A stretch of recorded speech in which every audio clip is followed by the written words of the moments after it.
சபைக்கு தலைமை தாங்கும் உறுப்பினர் அவர்களுக்கு வணக்கம்.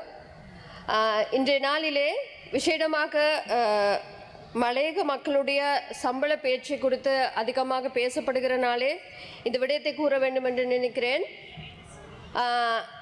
முதல் முறையாக வரவு செலவு திட்டம் வருவதற்கு முன்பதாக போராட்டங்கள் இன்றி சம்பளம் உயர்த்தப்பட்ட முதலாவது வரவு செலவு திட்டம் என்று சொல்லலாம்.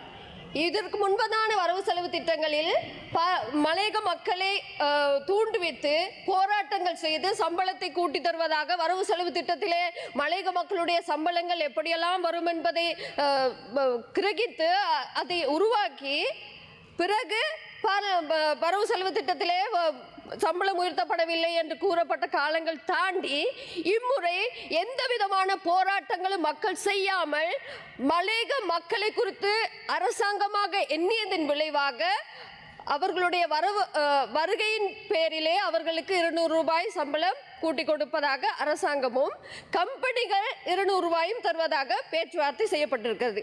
இதற்கு காரணம் இந்த 2025ஆம் ஆண்டு வரவு செலவு திட்டத்திலே எங்களுடைய ஜனாதிபதி கூறினார் 1750 ரூபாய் சம்பளத்தை வழங்குவதற்கு நாங்கள் பேச்சுவார்த்தை செய்து அதை பெற்றுக் கொடுக்க நாங்கள் முயற்சிக்கிறோம் என்பதாகத்தான் இந்த வருட வரவு செலவு திட்டத்திலே இருந்தது.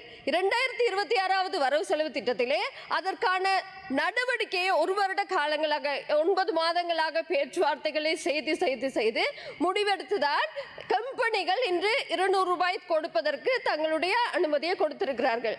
இவர்களைப் போல வரவு செலவு திட்டம் வருவதற்கு முன்பதாக மாசத்திற்கு முன்பதாக தங்களுடைய பேச்சுவார்த்தைகளை ஆரம்பித்து வரவு செலவு திட்டம் முடிந்தவுடனே அந்த போராட்டத்தை நிறுத்தி கொண்ட கலாச்சாரம் முடிந்து இன்று வரவு செலவு திட்டத்திலே சம்பளம் உயர்த்தப்பட்டிருக்கிறது. கட்டாயமாகவே மலையக மக்களுக்கு நாங்கள் சொன்னது போல 1750 ரூபாய் சம்பளம் கட்டாயமாக வழங்கப்படும். அதில் எவ்விதமான சந்தேகத்தை வைத்துக் கொள்ள தேவையில்லை. எதிர்கட்சியில் இருக்கிற பாராளுமன்ற உறுப்பினர்களோ அவர்களுடைய வரவு செலவு திட்டம் அல்ல, இது தேசிய மக்கள் சக்தியினுடைய வரவு செலவு திட்டம். இன்று எனக்கு முன்பதாக கரைத்த பாராளுமன்ற உறுப்பினர் கூறினார், மலையக பகுதிகளிலே பாதைகள் நிர்மாணிக்கப்படவில்லையா. இன்று காப்பட் பாதைகள் போடப்படுகிறது மலையக பகுதியிலே. வர சொல்லுங்கள் பதுளை மாவட்டத்துக்கு. நாளைய தினம் தம்பேத்தன ஹபுத்தலை பாதை காப்பீட்டிடப்படுகிறது. 400 மில்லியன் ரூபாய் செலவிடப்பட்டு பூனாகலை பண்டாரவில பாதை காப்பீடப்படுகிறது. கோணமுட்டாவ புறக்கணிக்கப்பட்ட பாதைகள் இன்று காப்பீடப்படுகின்றது. அது மாத்திரமல்ல, இவர் சொன்னார் வீடுகள் ஒரு செங்கலேனும் வைக்கவில்லையா. ஐயா, நான் நேற்று முன்னே நாள் சென்று பார்த்தேன்.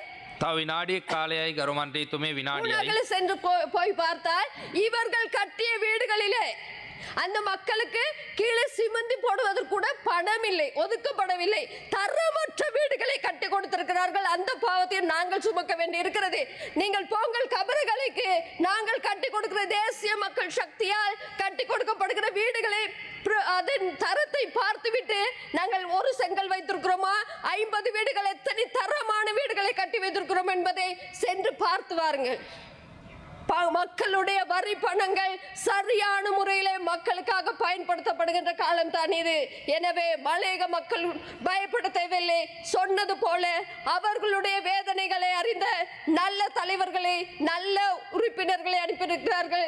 தேசிய மக்கள் சக்தியாக நாங்கள் இணைந்து மக்களுக்காக வேலை செய்து மக்களுடைய நலனுக்காகவே வேலை செய்கிற ஒரு ஆட்சியாக அவர்களுக்காகவே அமைக்கப்பட்டிருக்கிறது. எனவே கூறி விடைபெறுகிறேன். நன்றி, வணக்கம். ස්තුතියි ඔබතුමියට. මීළඟට ගරු හිරුණි විජේසිංහ ගරු